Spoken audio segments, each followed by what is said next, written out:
They say, after 40 years of marriage, you become one soul in two bodies. So what happens when one half suddenly disappears? Do you keep living, or do you slowly fade away? Grace didn't just lose her husband that night. She lost her voice, her laughter, her reason to wake up. And for weeks, no one noticed she was breaking, until one rainy night, a stranger knocked on her door.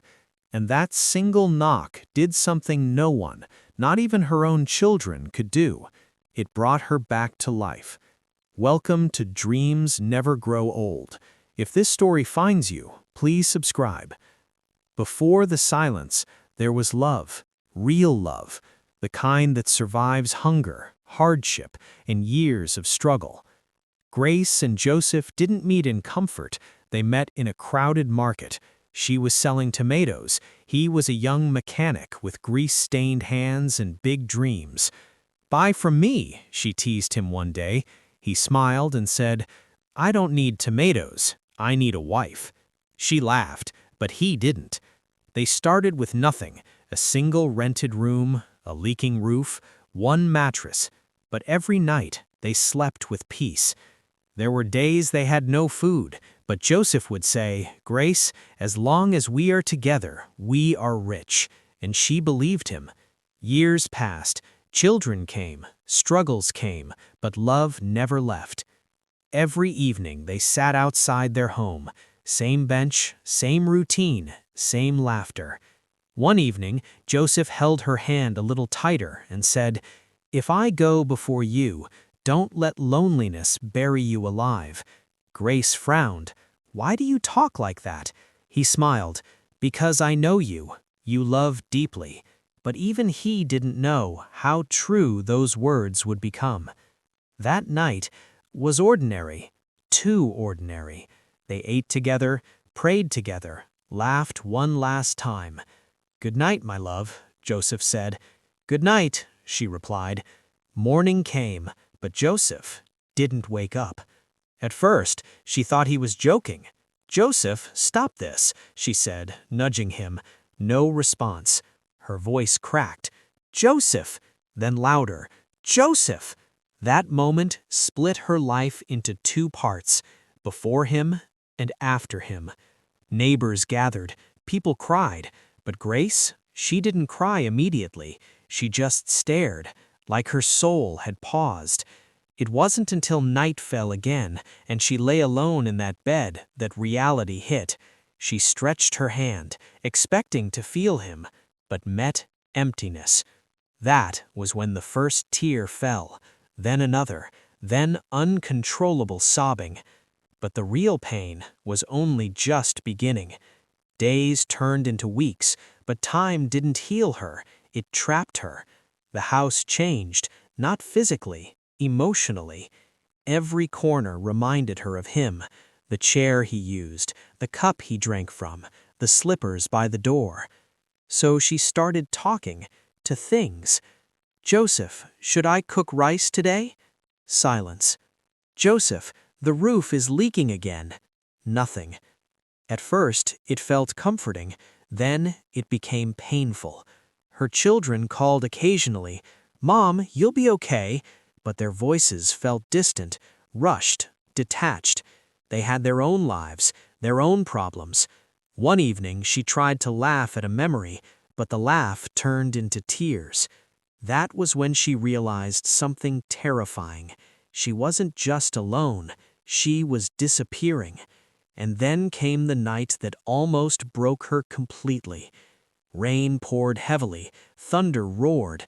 The house felt colder than ever. Grace sat on the floor, holding Joseph's shirt. "I'm tired," she whispered. "I don't know how to do this without you."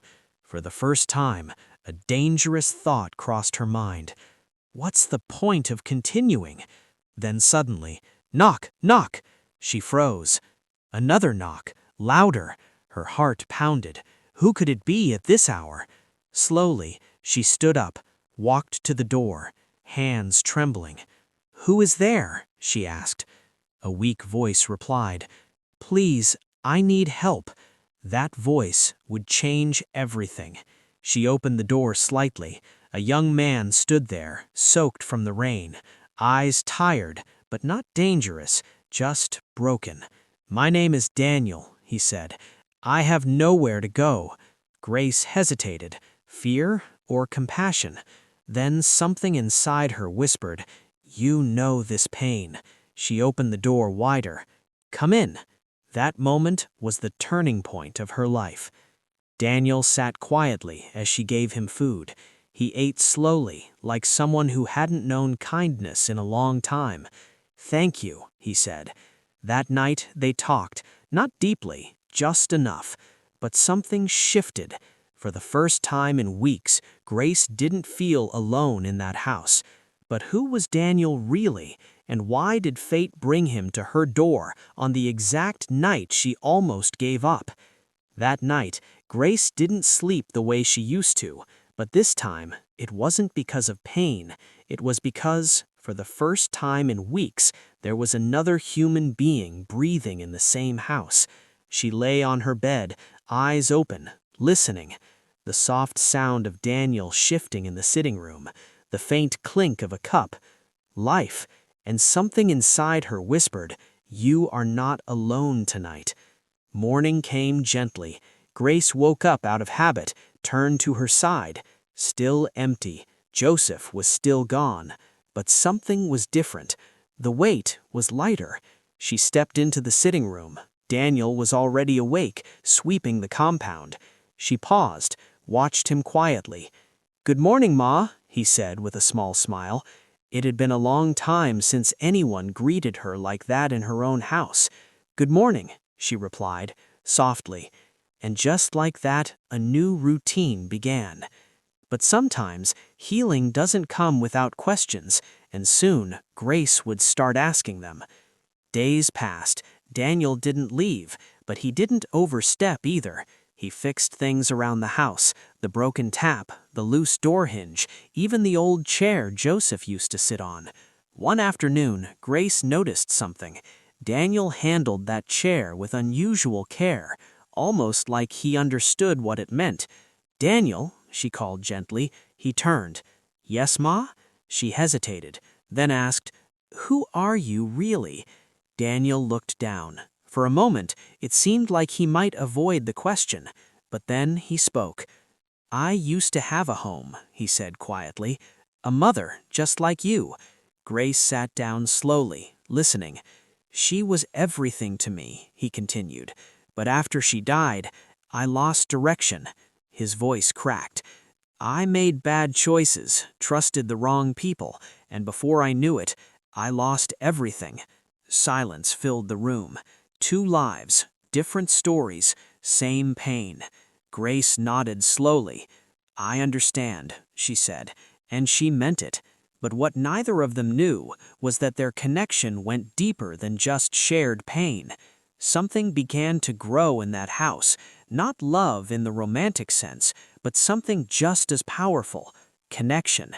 Grace started cooking again, proper meals. "Daniel, come and eat," she would call, and for the first time in a long time, her voice carried warmth. They began sharing stories, laughing at small things. Even the neighbors noticed. "Isn't that Grace? She's smiling again." The woman who once avoided everyone was slowly coming back to life. One evening, she brought out an old photo album. "This was us," she said, pointing at a picture of her and Joseph as young lovers. Daniel leaned closer, smiled. "You were beautiful, Ma." She laughed softly. "I still am," she said playfully. They both laughed, and in that moment, the house felt alive again. But life has a way of testing healing, and soon a test would come. One afternoon, Daniel's phone rang. He stared at it, didn't pick it up immediately. "Answer it," Grace said. He hesitated, then picked up. "Hello?" His expression changed. Shock, confusion, hope. After the call ended, he sat down slowly. "What is it?" Grace asked. Daniel looked at her. "I got a job offer," he said. Silence. "In another city." The words hung in the air, heavy. Grace forced a smile.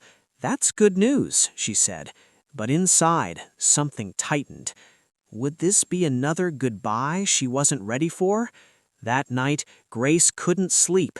The same fear returned. What if he leaves and the silence comes back? She sat up, looked around the room. Memories flooded in.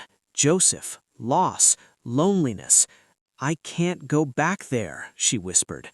Meanwhile, Daniel sat outside, also awake, thinking. "This woman saved me," he said to himself. "How do I just leave?" Two hearts, both afraid, both grateful, both unsure. The morning would force a decision neither of them was ready for. Morning came, quiet. Daniel stood by the door, bag packed. Grace walked in slowly. "So, this is it?" she asked.